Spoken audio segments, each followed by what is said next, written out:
कोणीतरी एखाद्या शेतकऱ्याचं किंवा सामान्य जनतेतील पालकाची कोणी एखाद्याने प्रतिक्रिया घेतली का?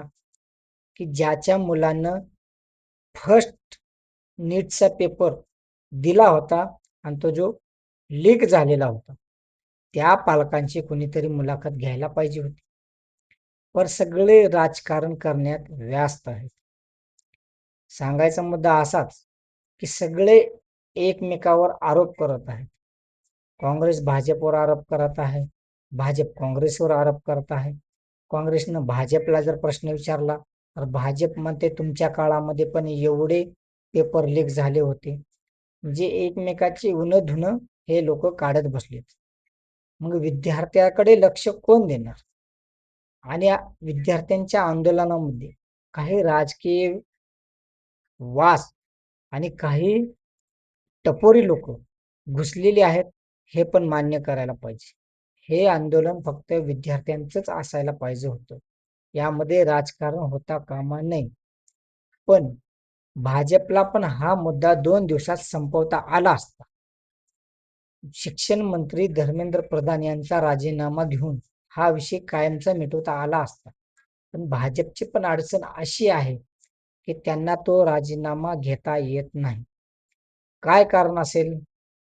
तर मला वाटते 2014 पासून मोदी सरकारमध्ये धर्मेंद्र प्रधान हे विविध मंत्रिपद भूषवलेला माणूस आहे आणि भाजपला वाटतंय, की आता जर राजीनामा घेतला, तर कॉंग्रेस जनता पार्टीला बाकीच्या मुद्द्यांसाठी अधिक बळ मिळू शकतं.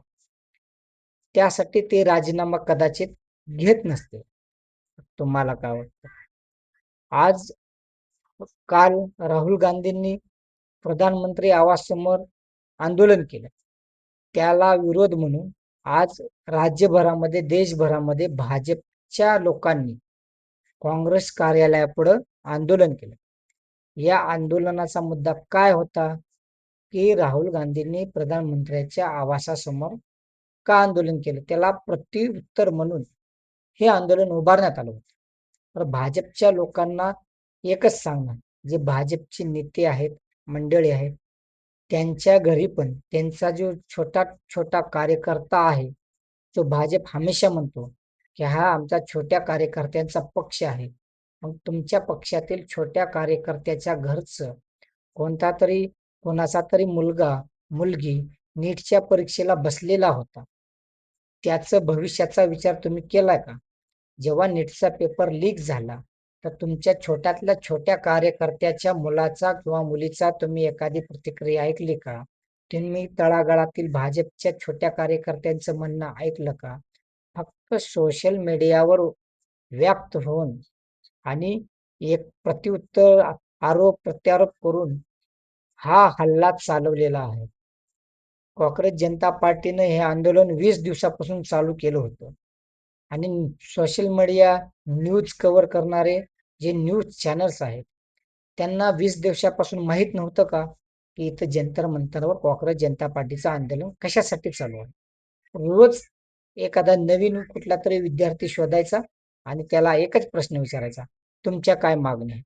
असं जर तुम्ही प्रत्येकाला जर विचारत बसलं, तर तुमच्या न्यूज चॅनलवर तुम्हाला थुंकायला सुद्धा लोकं मागे-पुढे बघणार नाहीत. आणि ह्याच गोष्टी या आंदोलनामध्ये घडलेल्या आहेत. न्यूज चॅनल्सच्या लोकांना सुद्धा विद्यार्थ्यांनी सोडलेलं नाही. आता त्या विद्यार्थ्यांमध्ये खरंच विद्यार्थी होते का? हा दुसरा भाग आहे. आणि अजून त्याच्यावर कळस म्हणून सरकारने दिल्ली पोलिसांमध्ये असे काही हेजडे भरती केले होते, ज्यांच्या वर्दीवर ना नेम प्लेट, ना पायात शूज आणि फॉर्मल ड्रेसवर साध्या कपड्यावरील पोलिसांना समाविष्ट करून घेतलं होतं. ते गुंड होते की पोलीस होते हे कोण ओळखणार? कशी ओळख होणार की हा पोलीसवाला आहे की गुंड आहे? उद्या आणि त्याच विद्यार्थ्यांमध्ये एखाद्यानं काठी घेऊन जर विद्यार्थ्यांनाच मारलं असतं, तरी तो ओळखू आला नसता. हा विद्यार्थी आहे का पोलीस आहे? आणि पोलिसांनी अशा प्रकारे मारहाण केलेली आहे. मुलगी बघितली नाही, मुलगा बघितला नाही. डायरेक्ट मुलींच्या छातीवर, पाठीवर पुरुषांनी, पुरुष पोलिसांनी लाठीचार्ज केलेला आहे. एका व्हायरल व्हिडिओमध्ये तर एक पोलीसवाला चक्क मुलीच्या कानफटात मारताना दिसत आहे.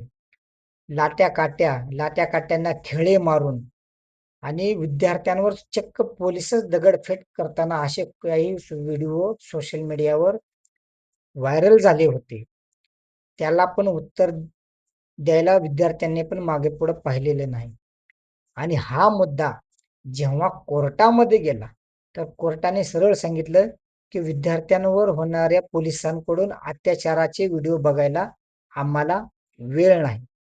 ज्या कोर्टाला देवाचा दर्जा दिला जातो, जिथं न्याय मागण्यासाठी कुठल्या देवाकडे नाही, तर कोर्टात माणूस जातो, त्या कोर्टाकडून या विचाराची अपेक्षा बिलकुल नाही. जनतेने तुम्हाला त्या उच्च पदावर बसवलेलं आहे. संविधानाने तुम्हाला ते पद लोकांना न्याय मिळवून देण्यासाठी दिलेलं असताना सुद्धा तुम्ही जर एवढ्या अत्याचार पोलिसांकडून होत असताना तुम्ही त्यांना त्यांच्याविषयी विचार करण्याची सुद्धा तुम्हाला गरज वाटली नाही. आणि त्याचं मूळ कारण सुद्धा सुप्रीम कोर्टाचे जजेस आहेत. त्यांच्या तोंडातून निघालेल्या तरुणांना झुरळ या शब्दामुळं या पार्टीचा उगम झाला आणि आता ते कुठेतरी त्यांना कदाचित अवघड जात असेल.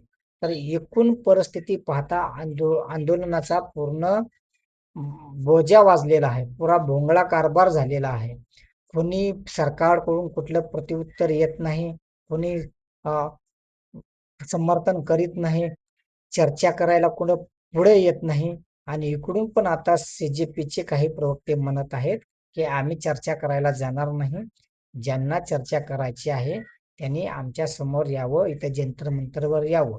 पण मला वाटते सरकार या लोकांशी चर्चा करणं म्हणजे कमीपणा वाटत असेल. कदाचित सरकारचा इगो कुठेतरी कमी पडत असावा. आणि राहिला विरोधी पक्षांचा प्रश्न. विरोधी पक्षांना पण हे माहीत नव्हतं का, की 20 दिवसापासून आंदोलन चालू आहे. पण तुम्ही जेव्हा संसदेचं अधिवेशन चालू झालं, तेव्हा तुम्ही आंदोलन करायला रस्त्यावर उतरलात. तुम्ही संसद चालू व्हायच्या अगोदर सुद्धा सुरुवात केली असती. त्यावर सरकारनं सुद्धा काहीतरी संसदेमध्ये उपाययोजना केल्या असत्या. पण नाही. तुम्हाला संसदेमधलं अधिवेशन आणि रस्त्यावरचा लढा एकदाच द्यायचा होता. एकूण पाहता यामध्ये फक्त विद्यार्थ्याचं आणि पालकांचं नुकसान होणार आहे.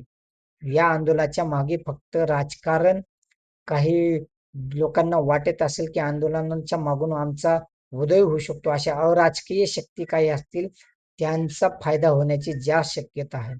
जर शहाणे असाल सरकार आणि विद्यार्थी, तर या दोघांनी सुद्धा मिळून चर्चा करून यातून मार्ग काढला पाहिजे. हा माझा मुद्दा आहे.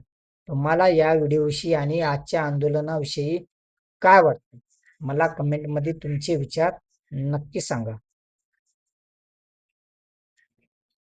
इतना